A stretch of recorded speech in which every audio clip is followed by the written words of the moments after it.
Ok.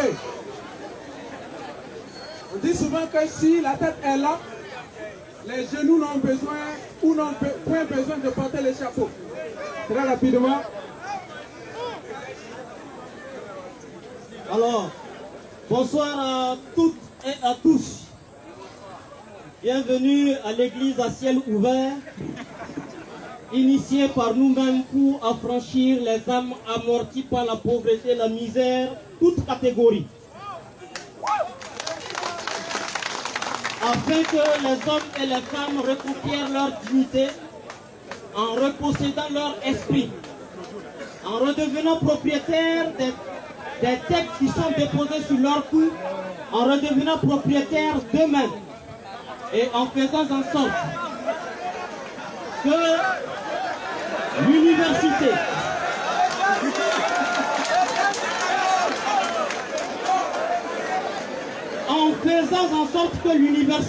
mais qui finalement ne maîtrise rien parce que dans la réalité, personne parmi nous ne peut concevoir le fourreau d'un téléphone portable que nous tenons. Nos tenues, jusqu'à nos dessous, c'est importé. Le jour où le monde entier aura envie de déshabiller l'Afrique, il suffit que le conteneur soit victime d'un naufrage en mer et les Africains seront nus. Nous avons décidé que les Africains puissent reprendre leur dignité, mais avant qu'ils redeviennent propriétaires de leur imaginaire, de leur cerveau, de leur être, afin de jeter sur la terre promise, qu'est la terre d'Afrique, le rêve annoncé du paradis. Et pour notre démarche, si le paradis, il est là, s'il existe, il ne saurait être localisé nulle part qu'en Afrique. Nous nous battons pour dire aux Africains, nous sommes un scandale géologique. Nous sommes le continent le plus jeune qui demande au continent d'hommes et de femmes les plus vieux. Nous sommes le continent qui possédons le coltan, le diamant, le continent qui possède tout ce qu'il faut pour générer le progrès humain, pour faire progresser la dignité universelle et faire en sorte que l'être humain ne soit plus un clochard qu'on trouve en bordure de route. Et nous constatons qu'à côté de cela, l'école traîne à transformer la jeunesse africaine. Et nous avons décidé nous-mêmes en tant que bénéficiaires de l'école de créer une autre école telle que nous l'entendons. Et c'est en ce moment que nous avons créé cet espace de liberté, d'initiation à la conscience critique, d'éducation à la prise de parole, mais surtout de construction des mentalités nouvelles afin que le destin de l'Afrique change comme le destin des autres peuples a aussi changé, c'est-à-dire ce que nous admirons aujourd'hui. Et nous pensons que des personnages comme vous méritiez de venir ici. Il faut applaudir pour son humilité.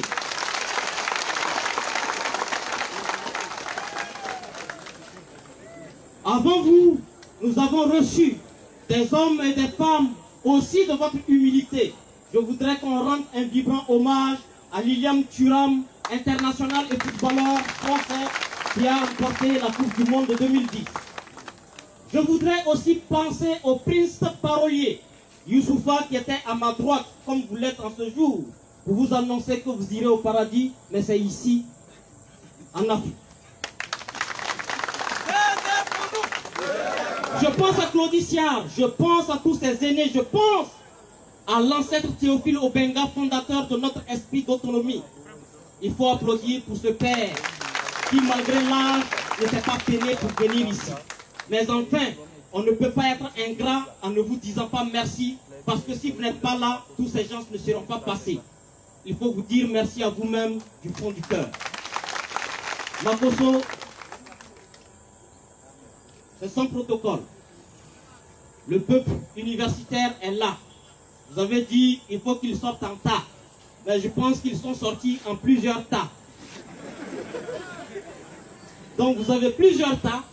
Et nous voulons aujourd'hui confronter des choses que les gens n'ont jamais osé poser sur la place publique. La religion. Quand nous interrogeons la religion en 2013, on nous avait prophétisé la disparition.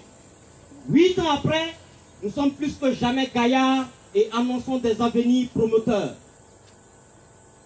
Nous pensons qu'il n'y a aucun fait qui ne puisse être interrogé par la conscience, par la raison.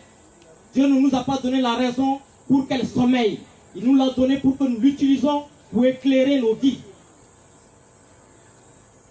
On pensait que nous étions des haineux, des aigris, des méchants, des racistes. Nous sommes taxés au quotidien de tous les noms des diables d'Israël. Mais enfin, nous voulons montrer à tout le monde que ce qui triomphe de toutes ces différences, c'est la différence de nos choix et non le fait que nous sommes différents en tant qu'êtres humains. En Asie, en Australie, en Afrique, en Inde, partout, s'il y a une chose qui est vraie, c'est l'humain.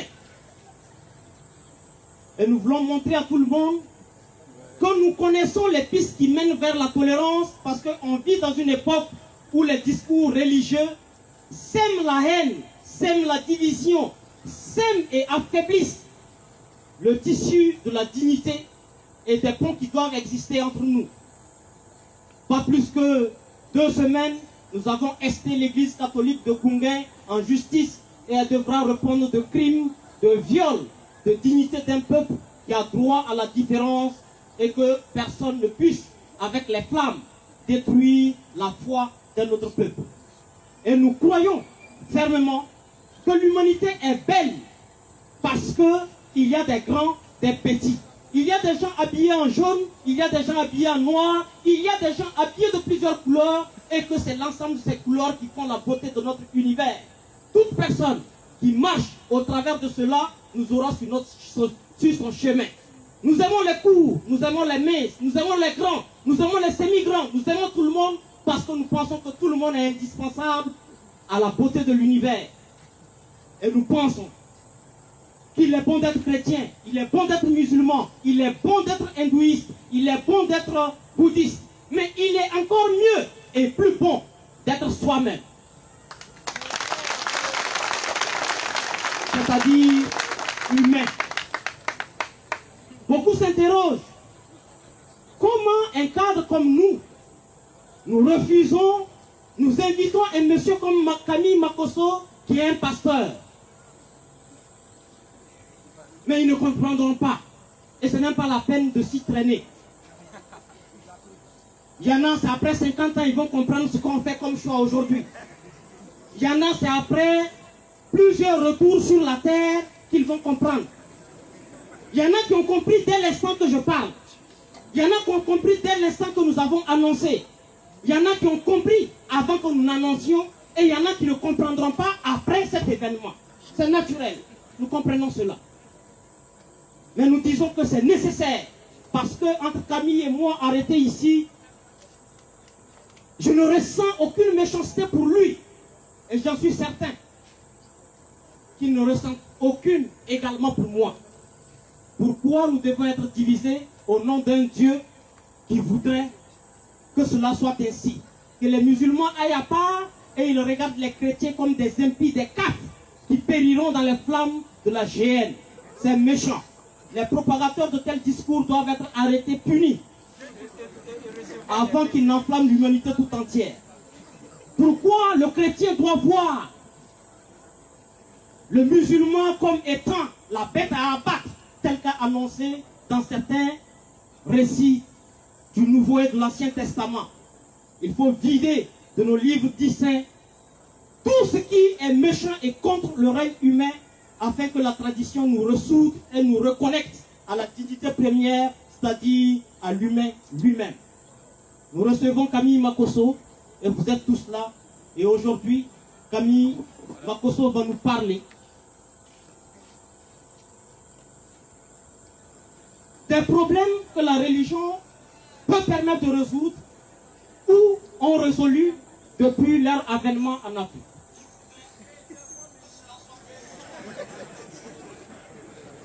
Eh bien, il va nous parler de quelques secrets de la réussite. Il nous dira quel chemin il faut emprunter. Parce qu'aujourd'hui, si vous êtes tous là, c'est parce qu'il est le reflet d'un succès. Eh bien, Camille, sans protocole, vous avez le peuple en face de vous.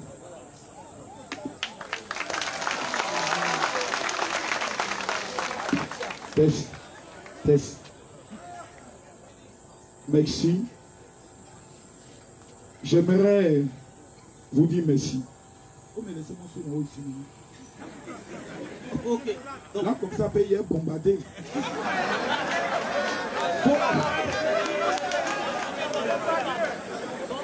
Faut bien augmenter mon son.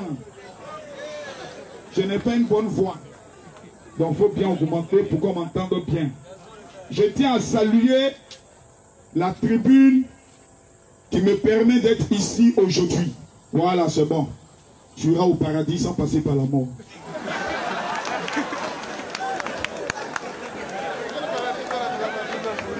Je tiens à remercier parce que de telles tribunes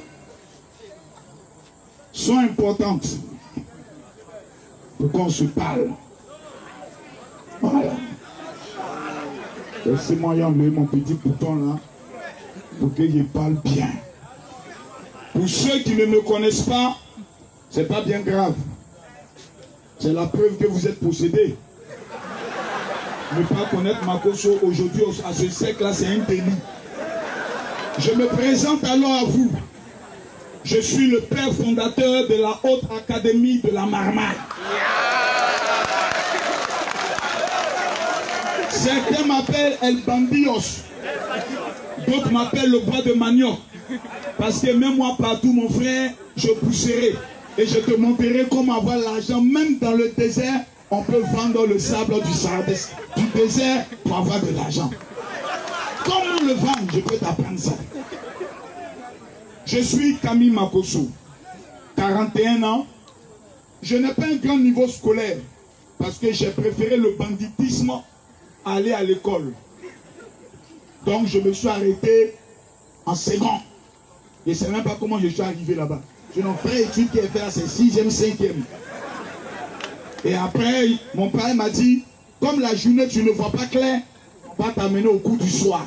Tu vas devenir un apani, c'est-à-dire chauve-souris. Donc je suis allé au cours du soir. Et hélas, les soirs vers 19h, on jouait, c'était au temps de Marima. Quand j'entends Marima, les coups ne peuvent plus entrer. Je suis obligé de sortir. Et ma vie était destinée à devenir le plus grand braqueur de ma génération, car c'était mon ambition. Je suis doté d'une intelligence poussée. Et quand je te dis poussée, c'est très poussé.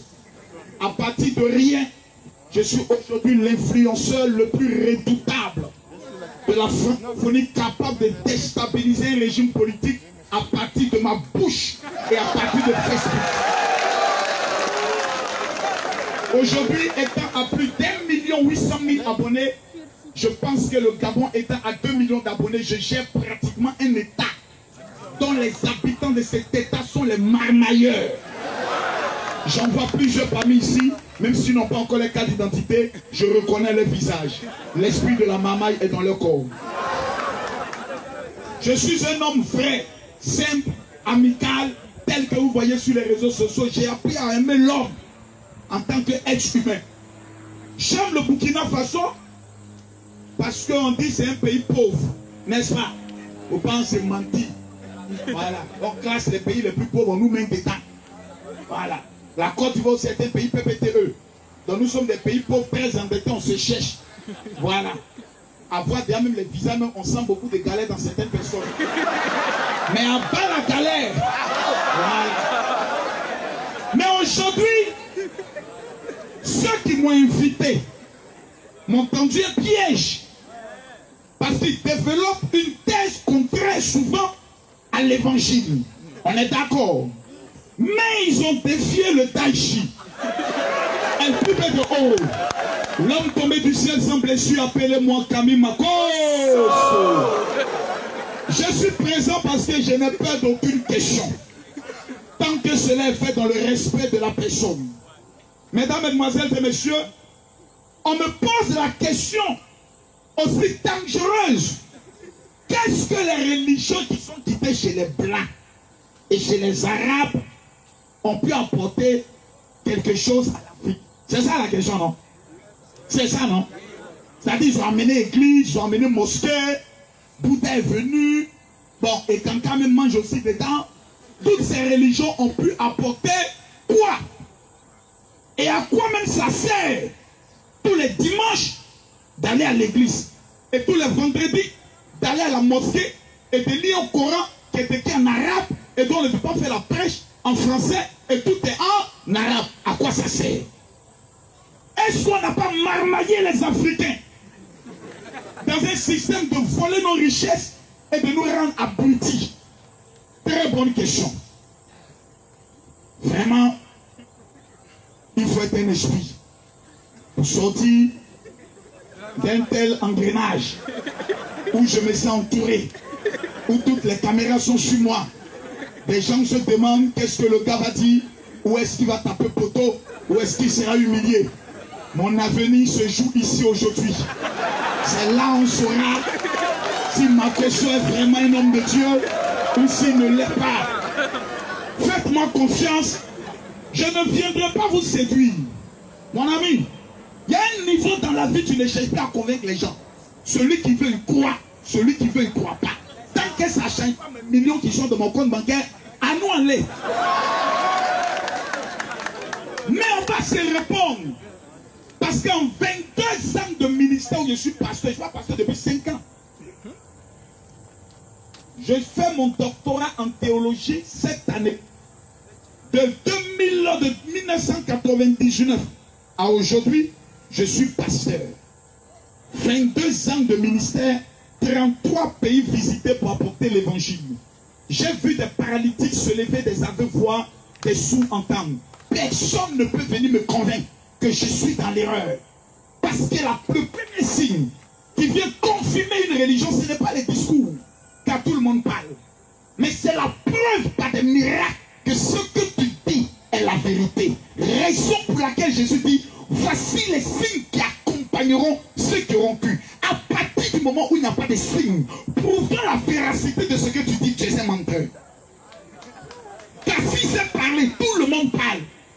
Et les meilleurs orateurs en Afrique, ce ne sont pas les Ivoiriens, ce sont les Camerounais.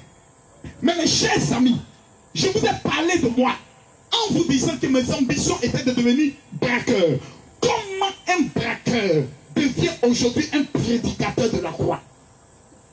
C'est qu'un jour, pendant que toute ma famille misait contrairement sur moi, et que mon père me disait, tu seras le raté de ta famille, un jour j'ai rencontré quelqu'un qu'on appelle Jésus. Un pasteur m'a parlé. Et pendant qu'il parlait, je voyais des gens tomber. J'ai senti la chair de poule de la tête à mes pieds. Je dirigeais un gang appelé les Flash Boys. Je les apprenais comment se battre, comment piquer. Et nous étions aussi une équipe de football. Mesdames, mesdemoiselles et messieurs, ce jour-là, ce que j'ai ressenti de mon corps, je ne l'ai jamais ressenti dans aucune église. Je partais à l'église chercher les filles.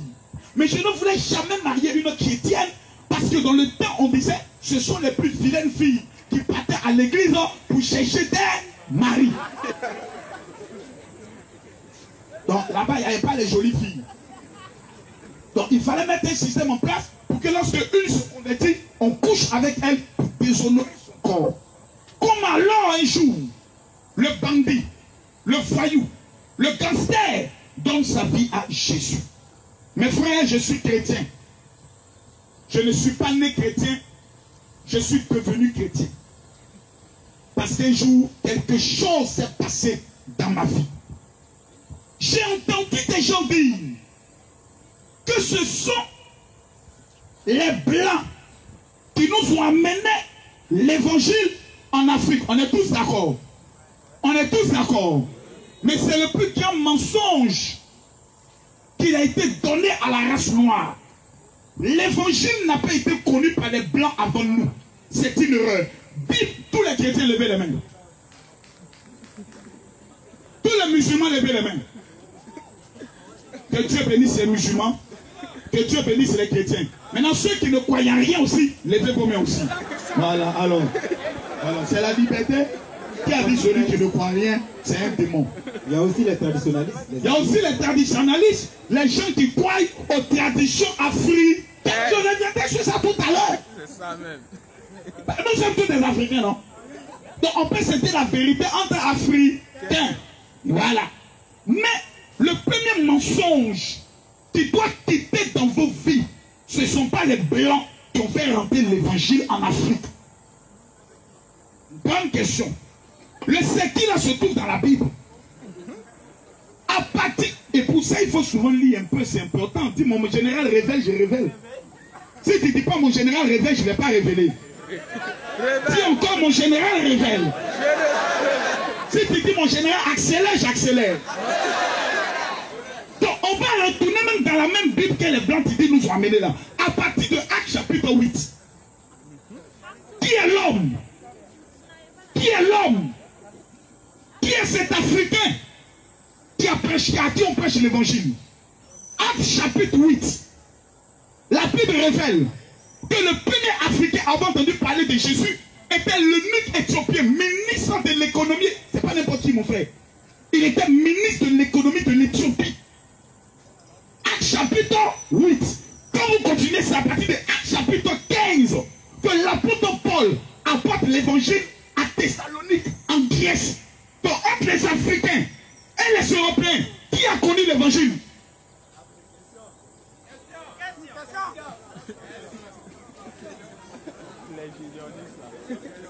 Donc, personne ne peut venir me convaincre. L'évangile est entré par l'Éthiopie. À partir du ministre de l'économie éthiopien. On l'appelait l'eunuque éthiopien. Sur le chemin, il lisait un livre qu'il ne connaissait pas. Et Philippe le rencontre et lui dit, comprends-tu ce que tu lis? Il dit, je ne sais pas si le prophète parle de lui ou s'il parle de quelqu'un d'autre. C'est là qu'il lui parle de Jésus. Et il rencontre un coup d'eau. Il dit, est-ce que tu peux me faire baptiser? Il dit, alors j'accepte. Attends plus tard. Paul se rend à Thessalonique, dans la Macédoine, en Grèce.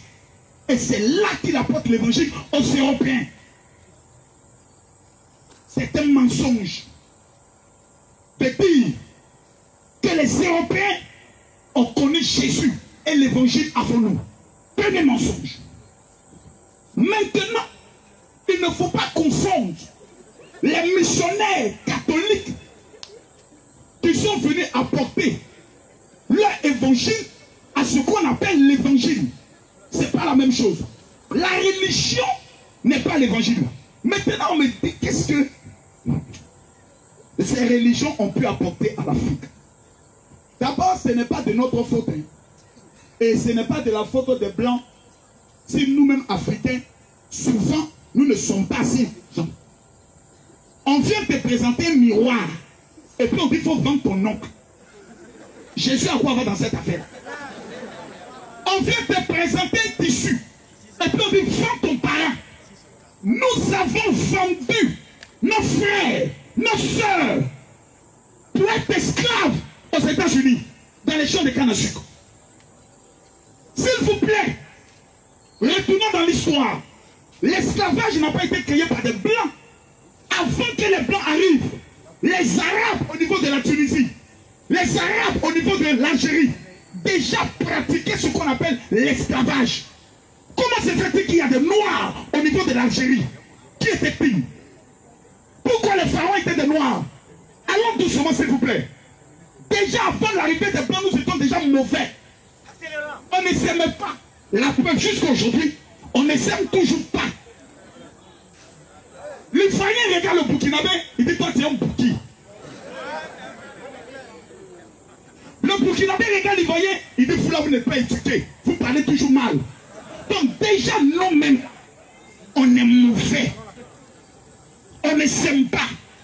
Donc ce n'est pas d'abord une affaire de religion, c'est une affaire de comportement ancestral.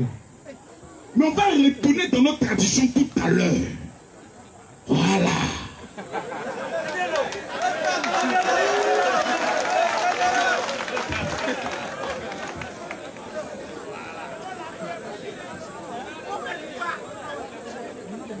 Vous avez des questions, mais vous serez face à quelqu'un qui aime les questions. Petit, la première raison pour laquelle tes parents ont payé tes études pour être ici là, je vais te donner une vérité, hein. C'est pas pour devenir un intellectuel raté. Tu qui discute à tout, qui parle de tout, mais qui ne rapporte rien à la maison. La première chose pour laquelle tes parents payent tes études, c'est pour l'argent.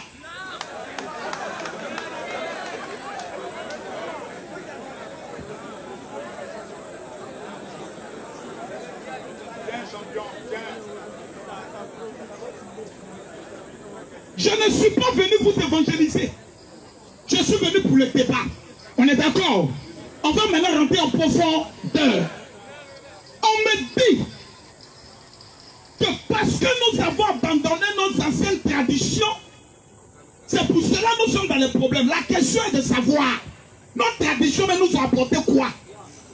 Ça, c'est une question. Les gens sont venus de l'Europe avec les dieux. Ils ont vaincu nos dieux. Ils nous ont pris comme des moutons.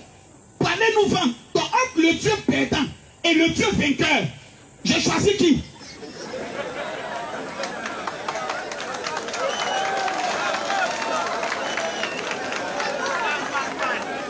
Chez moi au village, mes parents adorent de l'eau. Ils font des sacrifices. Ils disent, génie des eaux, protège-moi. Mon frère, fais-moi confiance. Mon père avait près de 12 maisons. Il les vendait l'une après l'autre pour réaliser des projets qui ne s'accomplissaient jamais. Qu'on vienne m'expliquer, nos dieux que nos parents adoraient il y a 200 ans, 300 ans, 400 ans, ont pu apporter quoi d'abord dans nos vies? Quand nous étions face au blanc, rien. Protection zéro. Antibac zéro. C'était tous de la marmaille. Nous sommes aujourd'hui devenus les esclaves modernes des blancs. Notre monnaie, blanc. Habit, blanc. Frère, même téléphone que tu utilises là, c'est plein, il faut respecter le blanc. On a eu en face de nous des gens qui sont plus malins. Donc on ne vient pas me dire que la religion est le problème de l'Afrique. Non, nous-mêmes, nous sommes notre propre problème. Et pas depuis maintenant, depuis très longtemps. On se vendait nous-mêmes. La preuve, dis-moi mon général révèle, je révèle encore.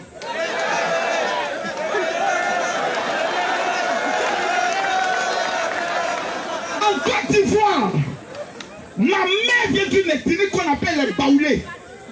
Qui est ivoirien ici? Qui est Baoulé ici? Baoulé. On dit pas. Oh Baba Oli. Ah. D'où viennent les Baoulés? On parle maintenant de nos origines en tant qu'Africains. D'où viennent les Baoulés? Les Baoulés sont les Ghanéens. Ils étaient en guerre contre les frères ghanéens.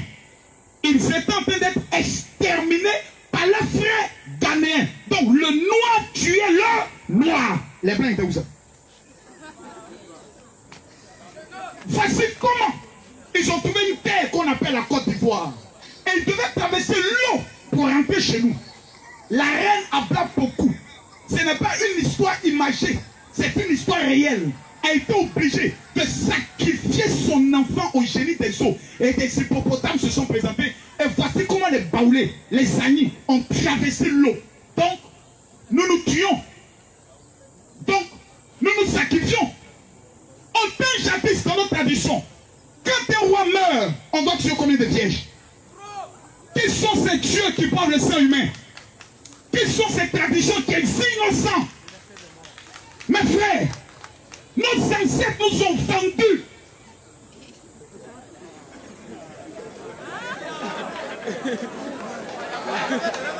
Nos ancêtres ne nous ont rien apporté que la désolation, la mort.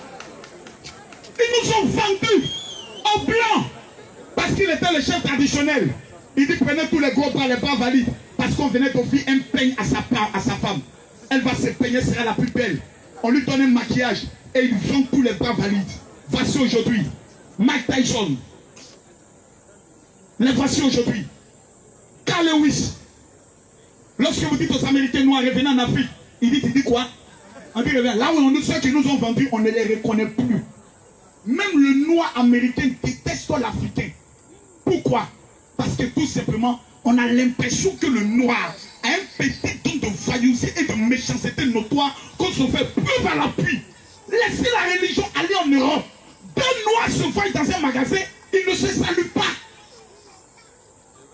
Deux noirs. On se rencontre dans un magasin. On est deux, tout le monde est blanc. En tant que moment, on doit se dire, attends, champion. Mais non. Chacun se joue les buts. Deux femmes noires se rencontrent. Elles ne se connaissent pas. Mais regardez le jour souvent qui sort. Ça là encore, c'est blanc qui a problème avec nous. Non. Mes frères, revenons maintenant à ceux qui sont nos prédécesseurs.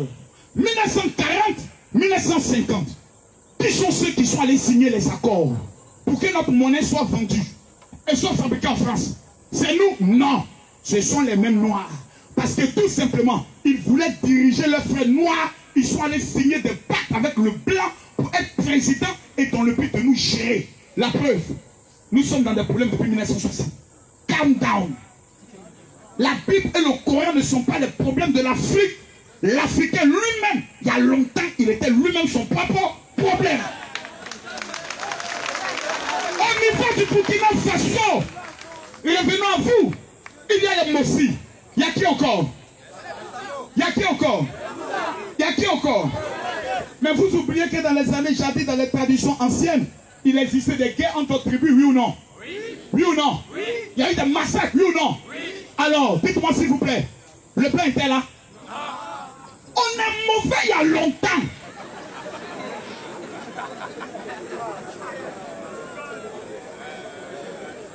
La preuve, il y a des personnes qui sont là. Le petit visage de Makosso, un enfant innocent, un homme doux et agréable à écouter, mais il ne m'aime pas. Adama, on peut procéder comme ça. Toi-même, il faut voir. Je te dis. Donc, qu'est-ce que la religion a apporté? Bonne question. D'abord, on est d'accord que nos traditions, ne confondons pas les adorations aux traditions. Deux choses totalement différentes. La tradition, par exemple, chez le Mossi, je ne sais pas comment ça se passe, mais souvent chez les forgerons autres, il y a des traditions, il y a des coutumes, il y a les manières de s'habiller, etc. Ce sont des valeurs africaines. Mais à partir on parle d'adoration. Champion, champion, à partir on dit adoration, où mon âme doit être liée à un esprit. Champion, à qu'on n'aime pas démenter. Il ne faut pas venir me mettre en peine. Et puis il n'y a pas de bons peines, il y a des peines conjoncturelles. C'est donc problème. Nous étions petits. Nos parents nous ont lavés, oui ou non? En disant que toi là, tu vas réussir. Mais jusqu'à l'heure où nous sommes arrivés là, tonton vient m'expliquer. L'avènement que tu as fait quand j'avais 2 ans, pourquoi ça ne prend pas? Regardez au niveau du Burkina Faso. Dis-moi mon frère, à quand remontes-tu la dernière fille que tu as vue de 25-30 ans qui s'est mariée à la mairie en blanc? Tu réfléchis. Tu ne trouves pas trop. Parce que c'est rare. Les mougoupas, on en trouve. Mais les mariages, rares. Surtout quand les hommes là boivent le mougouti.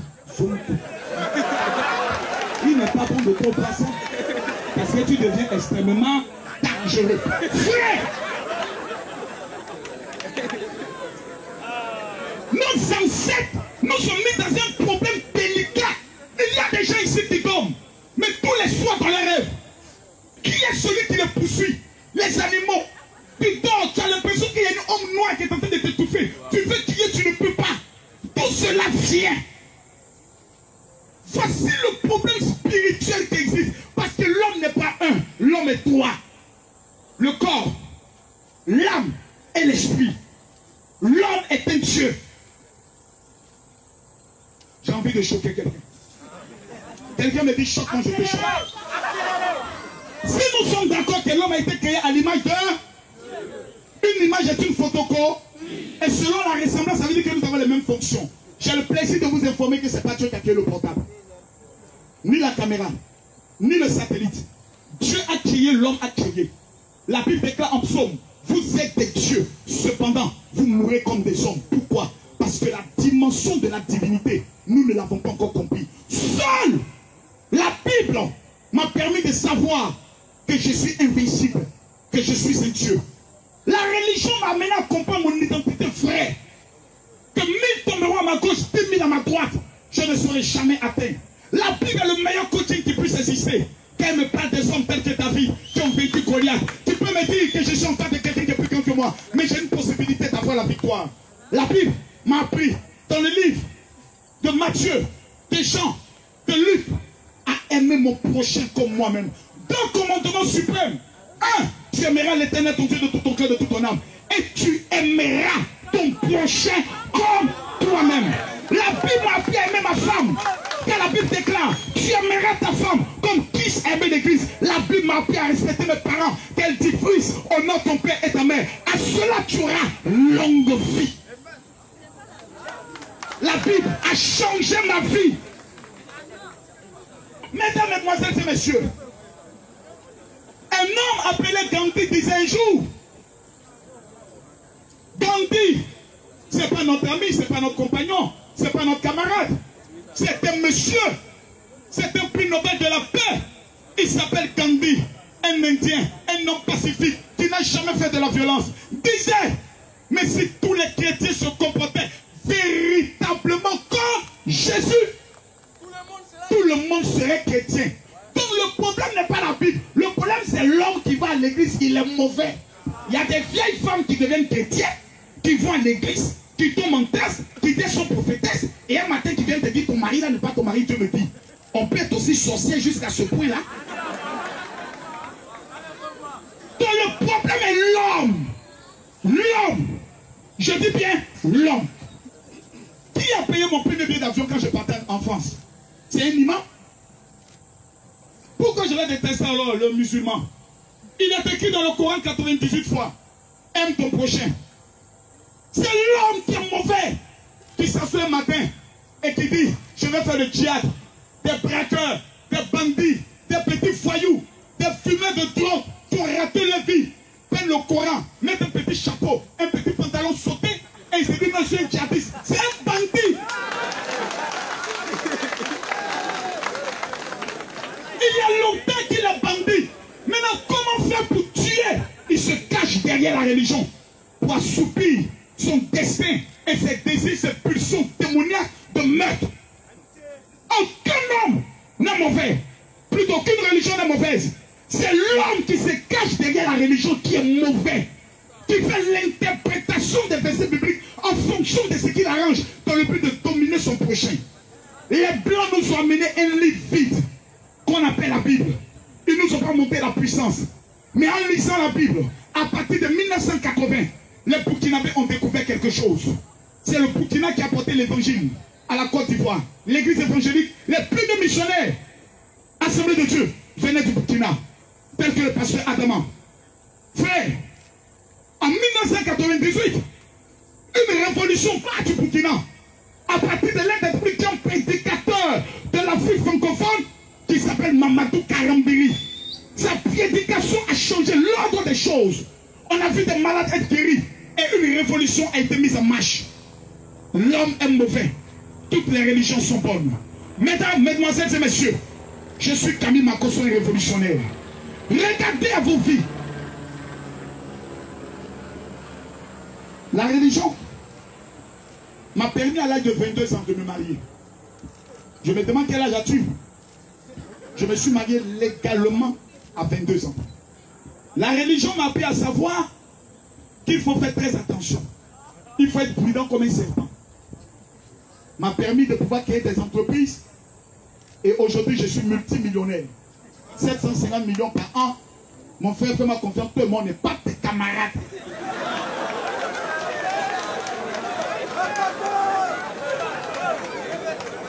Je suis un père. Et toi, tu es fils. En temps normal, vous devez être tous assis à terre pour dire, papa, montre-nous la marmaille, comment faire pour avoir beaucoup d'argent. Mais, je reviendrai sur ça tout à l'heure. Car le deuxième volet, c'est quelles sont les stratégies de réussite. Regardez les étudiants. Hey, j'ai envie de parler, mais ils vont me frapper.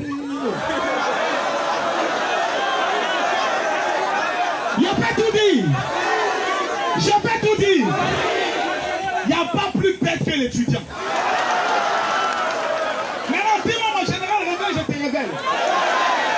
Voici quelqu'un, dès qu'il a le bac, il pense qu'il est devenu un cadre supérieur. Mon ami, on dit que tu es un étudiant. Donc, c'est en train d'étudier. C'est même pas ce que tu es un avis. On a vu des étudiants avoir plusieurs doctorats, tout. Fini, gérant des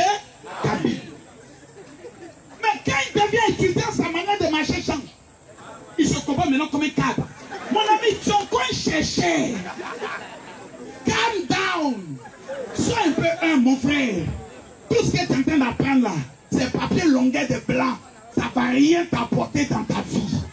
Je te dis une vérité. Je vous dis une vérité. Regardez les étudiantes. Une fois qu'elle devient étudiante, la fille était vierge. Elle vient à l'université. Au lieu de concentrer sur son avenir, elle prend un gars étudiant. Deux avenirs incertains, elle égale au malheur.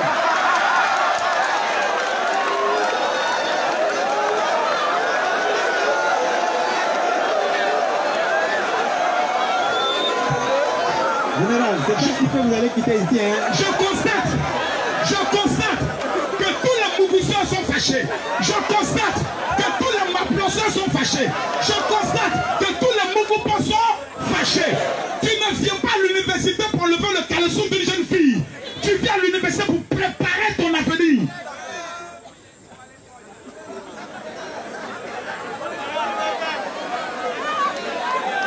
Combien de jeunes filles ont vu leur avenir hypothéqué?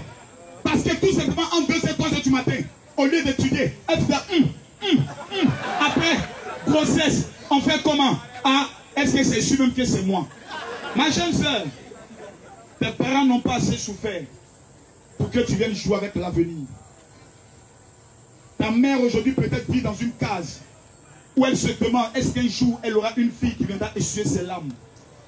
Le premier ennemi de l'étudiant est son voisin.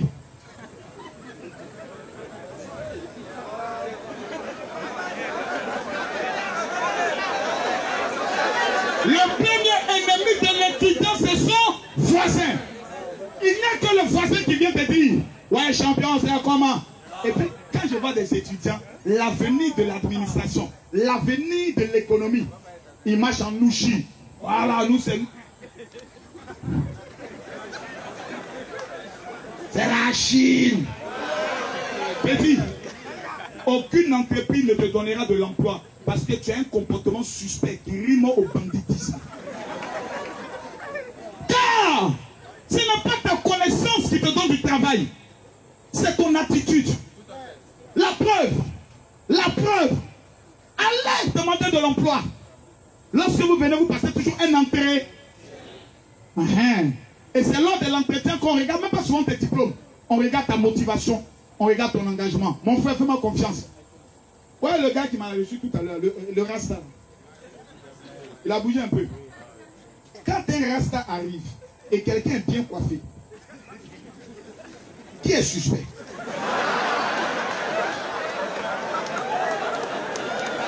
Ce n'est pas que j'insulte quelqu'un.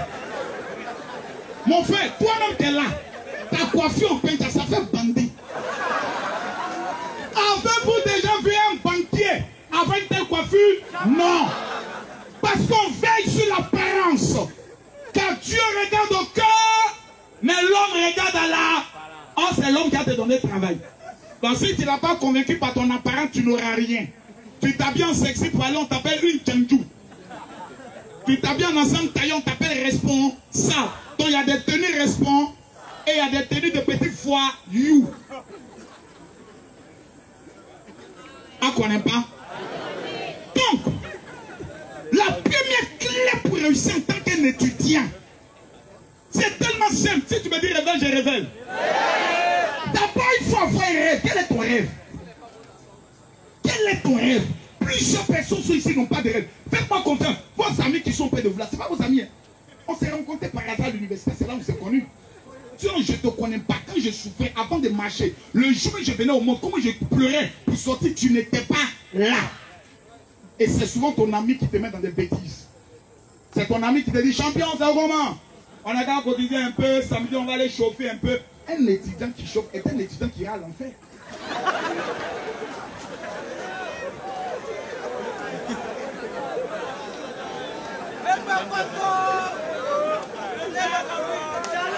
Vous savez ce qu'il fait? Dis mon général, révèle, je révèle. Il parle 10 000. J'ai dit combien? 10 000. Parce qu'il faut monter à la petite que tu es un temps géré. Tu comprends, non? Donc il faut la gérer dans un bon poulet flambé. Elle va manger, tu vas la mettre en tas. Parce que quand une femme a bien mangé, il y a des positions qu'elle fait. Quand elle n'a pas bien mangé, ça a des positions qu'elle donne. Donc ça dépend de ce qu'elle a mangé. Maintenant, il faut aller dans un hôtel. C'est pas ça. Il faut trouver un bon coin. Tu vas au moins dépenser au moins entre 5 ou 10 000 francs. Maintenant, il faut payer le transport de la petite parce qu'elle a mis son tissage, elle a son tchakcholi, son jam, ça fait et autres. Donc, il faut la gérer. Dans le mouvement, tu as calculé peut-être par semaine, tu as dépensé combien? 40 000. Multiplié par 4 semaines, quand tu fais un seul coup par semaine, ça fait combien? 120 000. 120 000 multiplié par 10 mois, on est déjà à 1 200 000 francs. Mon frère, déjà tu avais payé une moto pour commencer les livraisons à domicile. Déjà. Donc quand tu n'as pas de rêve, tu n'as pas... Frère, j'ai commencé à compter mes premiers millions à partir de l'âge de 26 ans. Pourtant, je viens d'une famille pauvre, j'ai été pauvre. J'ai dormi avec ma mère dans une maison de 12 500. On a été chassés après un an de loyer impayé. J'avais la Bible. Je parlais en langue. Les ripopos, les rococos n'ont rien changé. Le gars nous a mis dehors. Un jour, je me suis mis à pleurer et j'ai commencé à maudire Dieu. Il a dit, on dirait que toi tu n'existes pas, tu es un menteur. C'est là que Dieu m'a donné un petit passage biblique dans la Bible où il est écrit en Luc chapitre 10, verset 19, je vous ai donné le pouvoir de marcher sur les serpents et sur les scorpions et toute la puissance de l'ennemi. C'est là que j'ai compris que j'ai un pouvoir en moi. Mon frère, je vais te faire une confidence pour conclure. Apprends à t'enfermer seul. Éteins la lumière. Et concentre-toi non pas sur ce qu'on te dit, mais sur ce que toi tu veux. Quand tu vas te relever le matin, même la couleur de tes yeux changeront. Il existe des hommes lions qui savent ce qu'ils veulent. Et il existe des hommes moutons qui sont conduits et entraînés par les autres. J'ai décidé de faire partie de la race des hommes lions. Je suis maintenant prêt pour vos questions.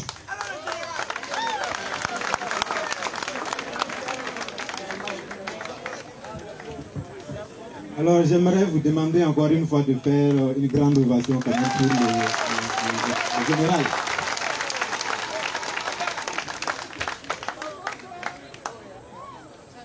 Questions?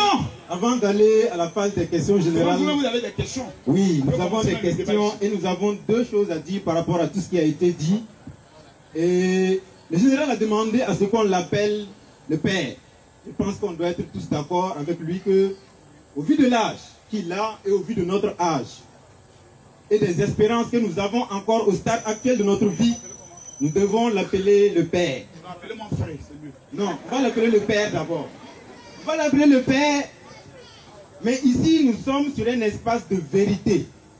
C'est pour cela que nous avons pris beaucoup de plaisir à écouter les vérités du père, à écouter ce que son expérience de vie, de gamin d'abord, de jeune, puis d'adulte lui ont permis d'acquérir avec le temps et avec l'accompagnement de son Seigneur Jésus-Christ. Le général a dit que lorsque vos parents vous envoient à l'école, ce n'est pas pour que vous acquérissiez du savoir. C'est pour que vous ameniez de l'argent à la maison. C'est une vérité. Si vous atteignez un certain âge et que vous n'arrivez pas à amener de l'argent à la maison, ça devient un drame. Ce qui fait que la plupart de ceux qui sont arrêtés ici ont sûrement des problèmes à la maison. Mais ils les gèrent comme ils peuvent. Mais en même temps, je suis obligé de le dire, général. Vous avez arrêté l'école en seconde. Et ce qui arrive souvent lorsqu'on ne va pas très loin à l'école, c'est qu'on arrive rapidement à comprendre comment chercher de l'argent. Mais on arrive très peu à résister à la manipulation. Et souvent, bien qu'étant intelligent, on tombe dans des facilités et des réflexions simplistes. Malheureusement, c'est ce à quoi nous avons été confrontés, sans que cela ne soit cassant. Le premier élément, par exemple, par rapport auquel j'aimerais intervenir avant que l'on continue, c'est la question du rôle de nos ancêtres dans l'esclavage. Vous savez, un enfant qui s'arrête à la classe de seconde ne peut jamais comprendre le gros mensonge qu'il y a derrière l'esclavage.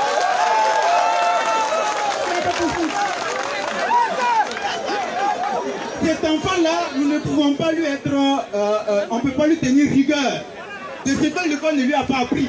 C'est son innocence qui le maintient dans une certaine ignorance. Mais nous disons, et nous continuerons de dire ici que c'est parce que nos ancêtres étaient brillants, intelligents et je dirais même créatifs que nous sommes encore vivants. Il y a des communautés dans le monde qui ont été exterminées par le blanc. Le noir a survécu, malgré tout. C'est quand même une grandeur. Il faut savoir reconnaître cela et le célébrer. Nous dirons aussi que le noir n'est pas l'homme le plus mauvais et l'humanité est enfantine. Parce que la Seconde Guerre mondiale a coûté 50 millions de vies. Ce n'était pas des noirs qui l'ont fait. Ce sont des occidentaux qui l'ont fait entre eux. Non. On peut admettre que le noir, il a des tares, comme toutes les autres créatures du divin. Mais, nous disons que si l'homme est imparfait et que la religion parfaite n'arrive pas à changer l'homme, c'est que la religion est parfaite. Parce que le divin étant parfait doit rendre parfait tout ce qu'il touche. C'est ce qui nous réunit ici. Nous sommes absolument amoureux de la science, du savoir, de la vérité et de la logique. Mais il demeure que nos ancêtres sont maîtres en ces lieux et en général, il va falloir encore que vous arriviez à convaincre plus. Parce que jusque-là, vos vérités sont très limitées et nous devons quand même, nous avons l'obligation de les rappeler.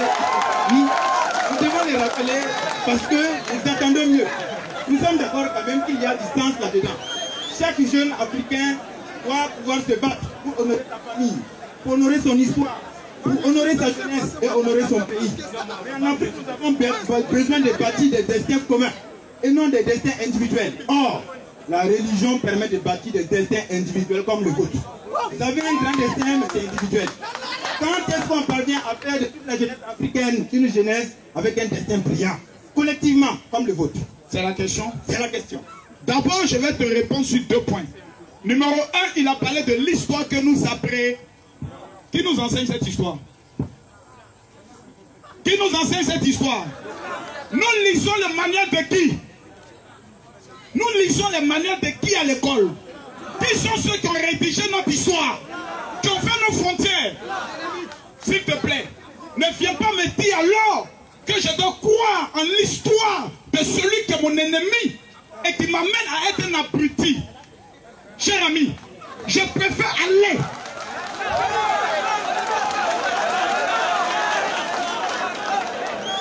Je préfère aller à l'école du savoir auprès des vieux sages que d'avoir un doctorat et être un intellectuel raté. Ça, je préfère le dire. Tu m'as dit tout à l'heure que je dis que le savoir peut-être n'apporte rien. Non.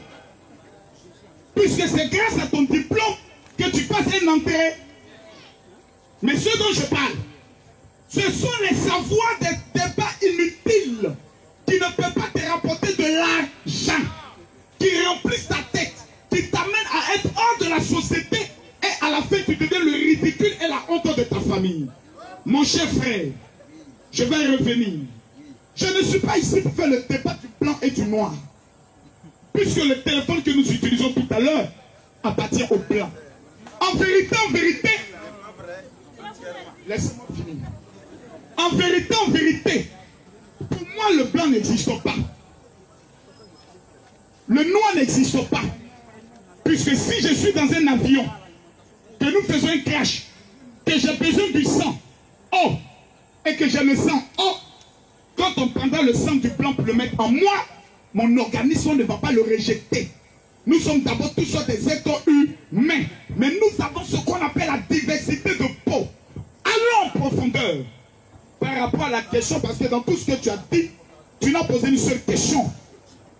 En 2 mots, comment faire pour que les jeunes deviennent aussi comme moi, c'est-à-dire avoir de l'argent. Mais je vais te répondre par rapport à la religion. Quelqu'un me dit, mon général, parle, je parle. Lorsqu'on parle avec des faits et on parle avec des livres. Il est bien beau de venir dire, voici ce que l'histoire nous a enseigné là. Nous savons tous depuis ce pays que nos parents, nos ancêtres, et quand tu dis que nos ancêtres ont été très sages, je ne suis pas ici pour insulter les ancêtres. Parce que tous les ancêtres n'ont pas fait l'esclavage. Mais mon cher parent, lorsqu'on parle des ancêtres qui ont dirigé des royaumes et qui ont vendu nos frères, c'est un comportement responsable? On n'est plus en 1900, on n'est plus en 1800, on n'est plus en 1700, on n'est plus en 1400. Nous sommes en 2021. Nos ancêtres n'ont pas connu Facebook. Nous, on connaît Facebook. Donc nous avons atteint un niveau de compréhension que nos ancêtres n'ont jamais compris. Pour la première fois, ils voyaient plutôt un miroir. C'était facile de les abrutir. C'est mon opinion. Comment notre or se retrouve en Europe? Question. Tu as une richesse. Et quelqu'un vient te prendre cette richesse. Il te pose une monnaie. Pourtant, si on parle de physique, face au blanc, nous avons la force. Si on parle d'intellectualisme, face au blanc, nous savons ce que les Noirs ont eu à créer. Mais pourquoi nous sommes toujours en arrière? Parce que Noir a toujours été le trait de son ami noir. Thomas Sankara nous enseigne cela.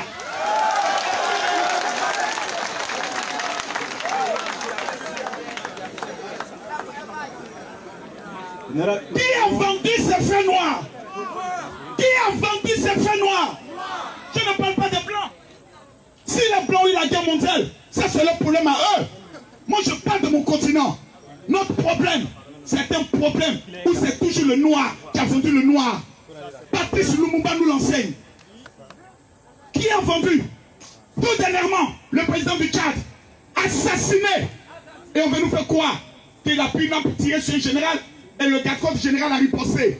On peut nous rendre aussi bêtes que ça. On peut nous manipuler que ça. On nous amène à faire des révolutions. On finit les révolutions. Qu'est-ce que le peuple gagne? Absolument rien. C'est toujours le noir qui est vendu auprès du blanc qui continue de manger. Parlons maintenant de la religion en disant qu'elle a une destinée individuelle et non collective. Sur la base de quoi tu le dis? Donne-nous une référence ou un témoignage. Tu voulais une référence ou un témoignage? Puisque tu dis, quand tu affirmes, donne une histoire, donne une référence ou donne un témoignage. La religion est une destinée individuelle et non collective. Les pasteurs sont riches et les fidèles sont pauvres. Ah! Bon, là, il vient de parler maintenant du fond, du fond. Les pasteurs sont et les fidèles sont. C'est de quelle église? Et ça c'est vrai, non? Allez doucement. C'est même un pire mensonge. Je t'amène chez des pasteurs qui sont morts à cause d'une ordonnance de 7500 francs. Ne comparez pas les pasteurs que vous connaissez qui ont réussi. Donc vous ne connaissez pas leur histoire, leur passé et leur souffrance. Vous ne savez pas d'où ils viennent. Moi je t'ai dit, je ne suis pas né riche. J'ai dormi dans une maison de 12 500. J'ai été chassé. Le premier jour ma fille venait au monde, je n'avais que 7 500 dans ma poche et c'était le plus juste à payer au niveau de l'hôpital. Je n'avais même pas une trousseau. Sais-tu combien d'années j'ai passé dans la souffrance? 15 ans. J'étais inconnu. Personne ne pouvait me faire confiance. Dans ça encore, j'allais faire 2 fois la prison pour des raisons politiques. On viendra me dire que les pasteurs sont riches et les fidèles sont pauvres. C'est un mensonge. Un pasteur est riche quand ses fidèles payent beaucoup de dîmes. Or, pour payer la dîme, il faut avoir l'argent. Pour payer ta dîme là, il faut avoir l'argent. Mais, vérité que personne ne va vous dire. Qui est riche qui va à l'église? C'est quand nous avons tout payé, quand nous sommes devenus pauvres et que nous ne pouvons plus avoir de l'argent pour aller dans les pas de nuit, qu'on couche chez le pasteur pour dire pasteur, ma vie est bloquée. Donc, 80% à 99% des personnes qui vont d'abord vers l'église sont des personnes qui ont tout perdu. Donc les pasteurs recueillent des personnes qui sont zéro et ils le motivent. Pour dire mon fils, l'Éternel n'a pas dit son dernier mot. Tu es un champion. Il y a la grâce de Dieu sur toi. Maintenant, la brebis qui était maigre a grossi. Et on refuse que je mange aussi sa graisse. Ok, général, nous allons passer aux autres questions rapidement pour permettre à toute cette foule et à ceux qui sont venus en tas de pouvoir s'adresser également à vous pour se faire comprendre et se faire éclairer. Je passe le micro. Oui.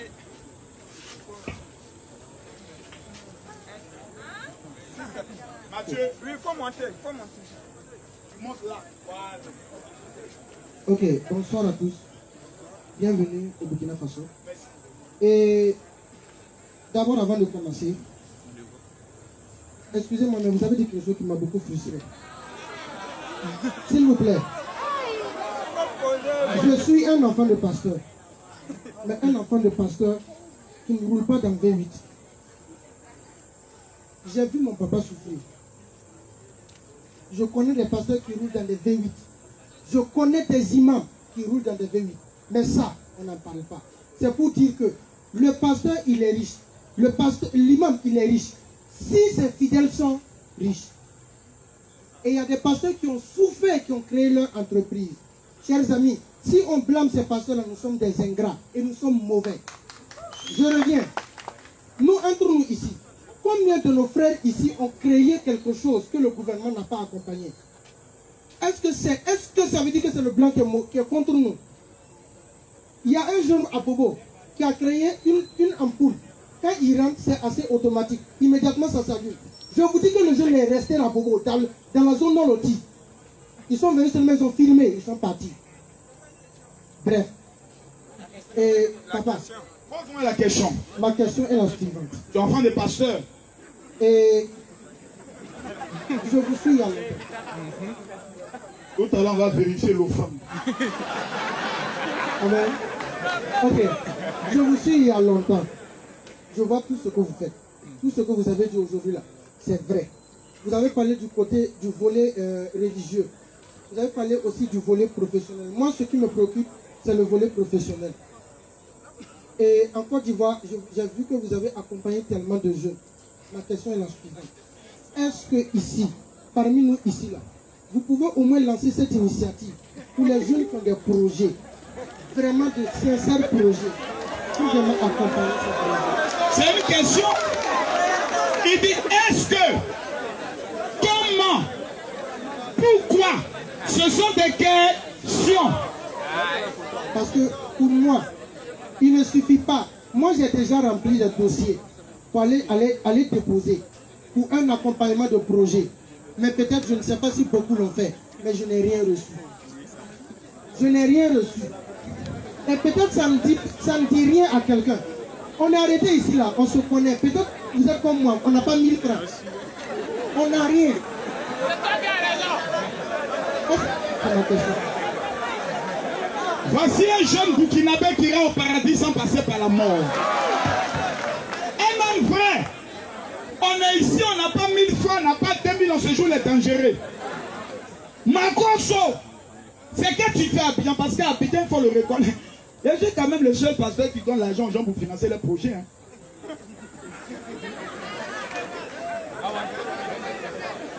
S'il y avait beaucoup de pasteurs comme moi, l'Afrique aurait connu un développement parce que ce que vous dites est en partie vrai.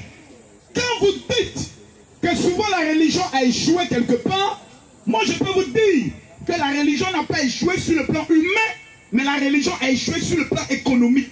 Car 85% de toutes les populations africaines sont des religieux. Cela veut dire quoi? Soit il est chrétien, soit il est musulman. La parole d'un pasteur a plus de pouvoir que la parole d'un ministre ou la parole d'un chef d'État. Dis-moi comment. Le pasteur te dit ton papa est sorcier. Tu as frappé ton père.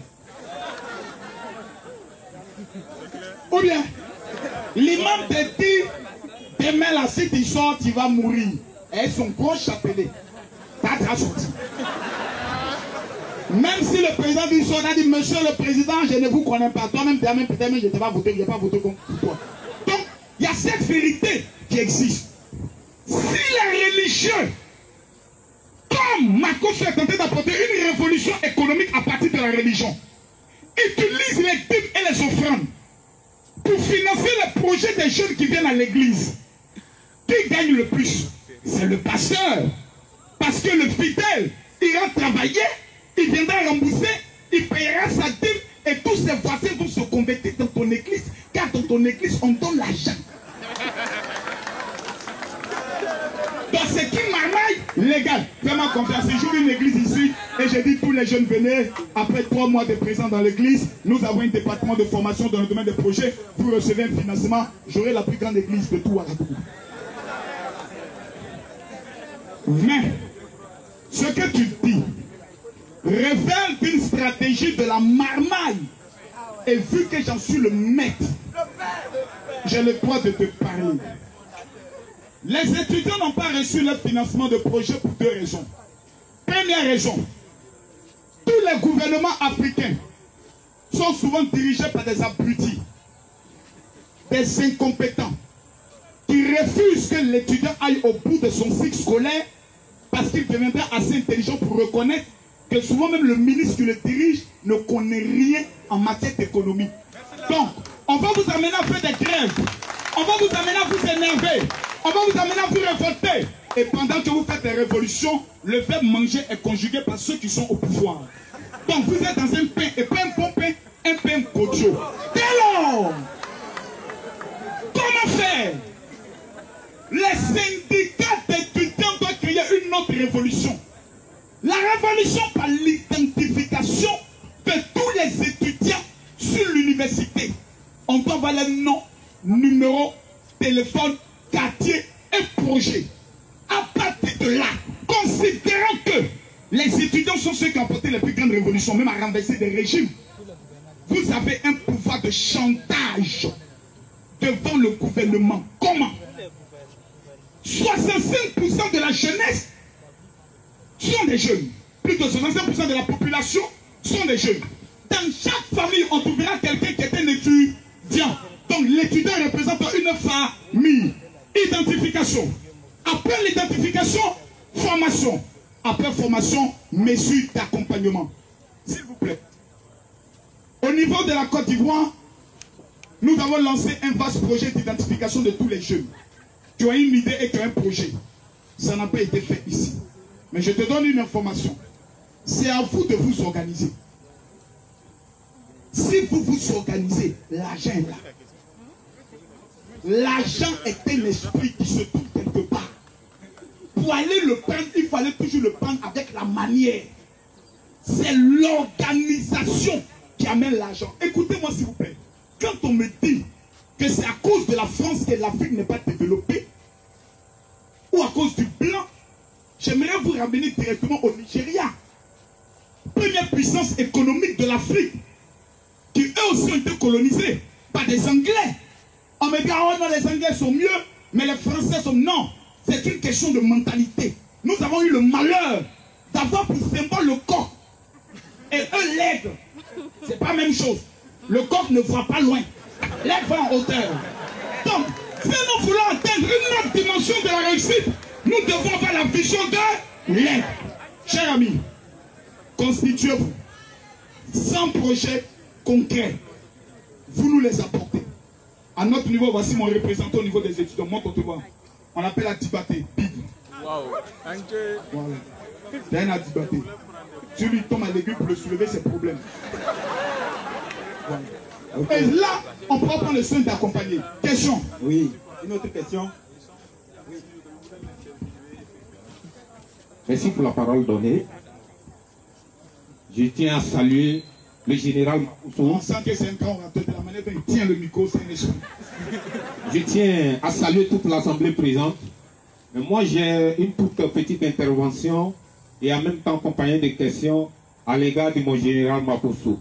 Étant un étudiant réfléchi qui pense que réellement, il faut réfléchir pour trouver des solutions face à certaines allégations mises en place par le général.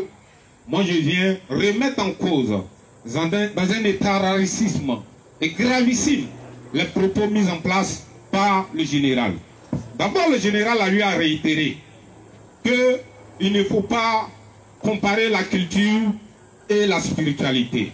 Moi, je tiens à rappeler qu'on ne peut pas parler de culture sans parler de spiritualité. Parce que la religion que nous adorons tous, parce qu'il faut le dire, moi je suis chrétien. Étant un chrétien, je vois que on ne peut pas parler de religion sans parler de culture. Parce que la religion chrétienne tisse sa source à travers une culture. C'est pour cela, lorsque vous arrivez par exemple chez les chrétiens, on verra des noms. Pierre, Benjamin. Ce ne sont pas des noms religieux, mais des noms tirés de la tradition de là où viennent ces religions. Et personne ne peut remettre cela en cause.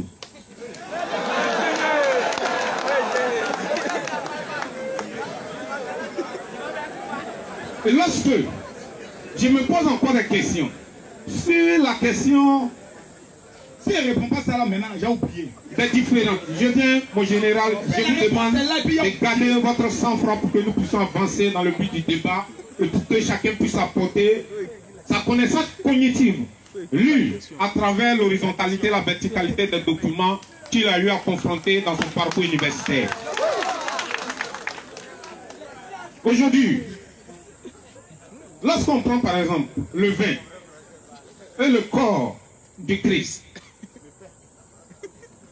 le vin est tiré du raisin.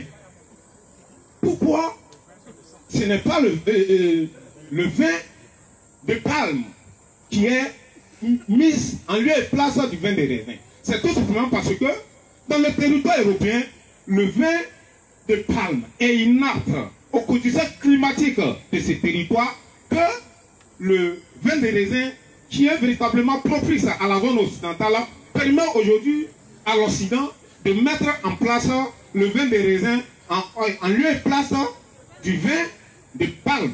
Si la religion avait tiré sa source en Afrique, une chose est sûre qu'on n'allait pas utiliser le vin de raisin, mais plutôt le vin de palme.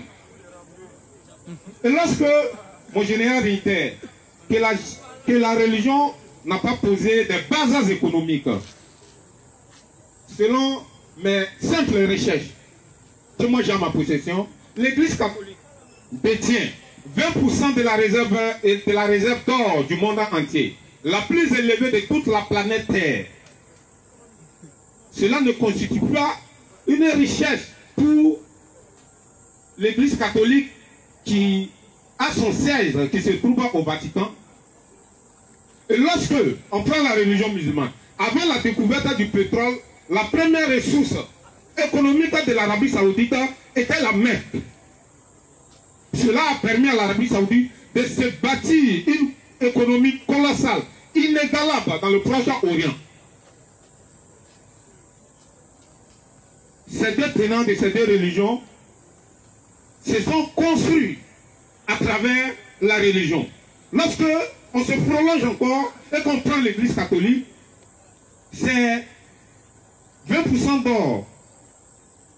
Où ils les ont acquis? C'est en Afrique. Je me rappelle très bien de l'arrivée du roi Léopold II.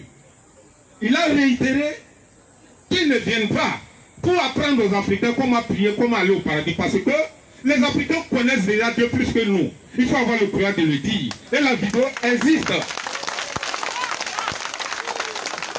Mais votre but premier, c'est d'arriver réellement à déposséder aux Africains toutes les potentialités économiques afin de pouvoir construire l'Europe et de permettre aux Africains de vivre dans la léthargie sociale, économique. Donc face à tout cela, il y a assez de choses. Mais je ne pourrais pas venir sur certaines choses parce que le temps ne nous permet pas d'aller en profondeur. Mais je tiens à rappeler que toutes les religions, dans les bases, ont été d'abord économiques.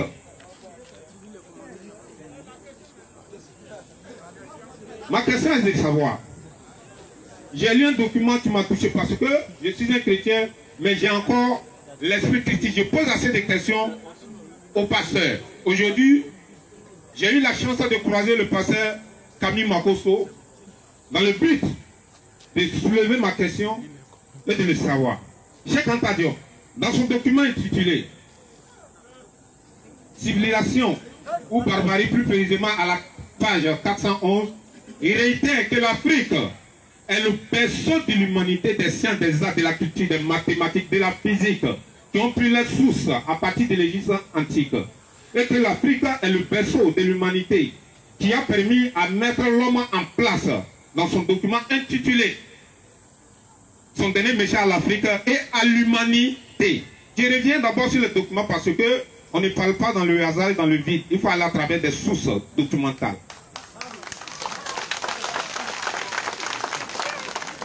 Et que le premier homme est né en Afrique. Mais moi, lorsque j'ai lu la Bible, cette personne me tourmente l'esprit. Et je veux qu'on m'éclaircisse cela. On me parle d'Adam et Ève. Mais lorsque je me rends compte, Adam et Ève ont été sur un territoire qui est la Mésopotamie. Sur la Mésopotamie, on nous dit que ces êtres qui étaient là-bas n'étaient pas des noirs, mais plutôt des blancs. Face à cela, je veux qu'on arrive à m'éclaircir sur ce point. Et la dernière question, permettez-moi, parce que l'histoire est têtue, donc il va falloir répondre à toutes ces allégations avant de pouvoir avancer. Le général a parlé de l'esclavage, que nos ancêtres ont vendu leurs frères. Mais je tiens à poser la question au général, que pendant la période pré-coloniale, pré-esclavagiste, quels sont ceux-là même qui ont fait rentrer l'esclavage en Afrique? Parce que selon mes sources et selon mes documents lus, l'esclavage n'existait pas en Afrique. Ceux-là même qui ont fait rentrer l'esclavage en Afrique sont en premier lieu les marchands arabo-musulmans. Et cela a duré plus de 400, 500, 600 ans avant que certains Africains qui ont été convertis à l'islam puissent rentrer dans le geste esclavagiste et après on a suivi l'esclavagisme occidental. Donc face à cela, si l'esclavage avait existé en Afrique sans le contact arabo-musulman avant et afin de pouvoir rentrer en contact avec l'esclavage occidental, qu'il m'éclaircit à ce niveau, sinon nous ne serons pas satisfaits en celui. Je vous remercie. Merci bien. Sinon tu ne seras pas satisfait. Parce que tu ne peux pas parler au nom de tout le monde. Mais il va où? Ah d'accord. Parce qu'il faut que tu répondes. Tu me demandes autant d'Adam et Ève, ils étaient de quelle couleur? La première réponse, je n'étais pas là-bas. D'abord, ils sont honnêtes. Ils étaient blancs, ils étaient noirs, ils étaient rouges. Je n'étais pas là-bas. Donc il est venu te dire non, ils étaient noirs pour te faire plaisir, mon frère. Là où je n'étais pas là-bas, je ne parle pas de ça. Ce dont je peux parler là, c'est ce que je vis. Mais tu as dit des choses qui ne sont pas vraies. Et il faut le dire. Il dit que nous portons des noms d'origine chrétienne, tels que Benjamin, qui est encore battu. Non. Laissons les histoires de Pierre. Il y a Nathalie, il y a Camille, Alphonse. Donc ça c'est d'origine chrétienne. Non. La base de la chrétienté est Israël. Connaissez-vous les noms des Juifs? Yeshem. Connaissez-vous le nom des Juifs? Chalia. Qui s'appelle ici Yeshem? Chalia. Abigaï. Soyons sérieux. Ne prenez pas les noms de la France venant de Napoléon qui ont été donnés pour nous dire que c'est d'origine chrétienne. Non.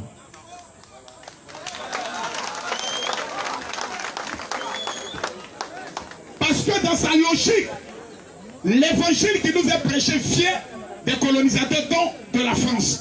Or, l'évangile que moi je lis vient d'Israël. Je ne prie pas le Dieu de la France, je prie le Dieu d'Israël. D'où je suis allé 18 fois pour lire la Bible dans son originalité. Parce que Jésus ne parlait pas le grec ni le latin, mais il parlait l'hébreu et l'araméen. Donc dans la tradition de la Bible, il y a une marmaille qui a été mise en place dans le but de pouvoir nous mettre dans un autre système. C'est pour cela que nous devons retourner à notre origine vraie en tant que chrétien qu'à Israël. Maintenant, revenons. Bon, il a parlé de beaucoup de choses. Hein. Il a parlé du vin. Bon. Le vin et puis l'économie des religions. Et puis l'histoire des esclavages arabes. J'avais déjà parlé de ça en disant que c'est l'histoire de la Turquie, plutôt de l'Algérie et de la Tunisie, que la première perte négrière et le premier système esclavagiste a été mis en place. Mais cela n'a pas été mis au nom de l'islam. Un chrétien qui va voler ne veut pas dire que la religion chrétienne te dit d'aller voler. Tu es un voleur. Il faut que ce soit dit. Ce n'est pas parce que les Arabes sont venus nous prendre ici et aller nous vendre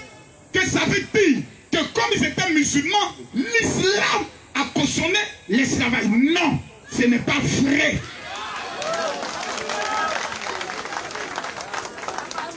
Ne mettons pas le comportement des individus sur la cause d'une religion. Non. Maintenant, l'histoire des vins, ce n'est pas le vin ou la communion que tu prends là qui peut sauver ton âme. C'est l'acceptation. Beaucoup vont à l'église mais ne sont pas chrétiens. On devient chrétien par la nouvelle naissance.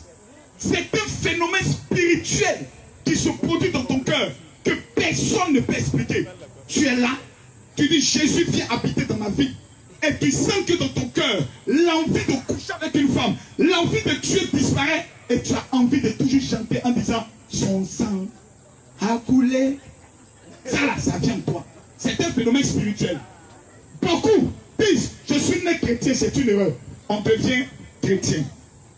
Parlons maintenant des religions en disant que le Vatican a 20% de tout l'or, de la réserve de l'or. Bon, s'il me permet d'aller compter, c'est pas mauvais. Si moi, ma cause, je peux entrer là-bas pour aller compter, c'est pas vrai. Mais il y a une vérité qu'il faut dire. Il ne faut pas qu'on se mente. L'église catholique romaine, dans le temps, a été instrumentalisée, oui, par des empereurs, par des rois, dans le but de satisfaire leurs désirs. Donc il y a eu beaucoup d'argent et facilité beaucoup de choses. Tu ne pouvais pas être roi en Europe si le pape n'avait pas donné la caution.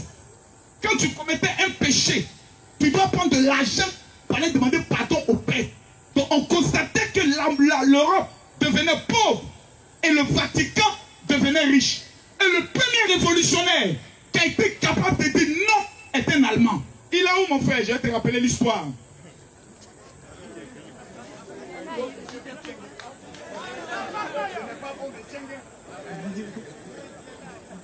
Le premier révolutionnaire qui a été capable de dire non. Parce que même les enfants, on les baptisait les bébés. Et pour baptiser un bébé, il fallait donner l'argent.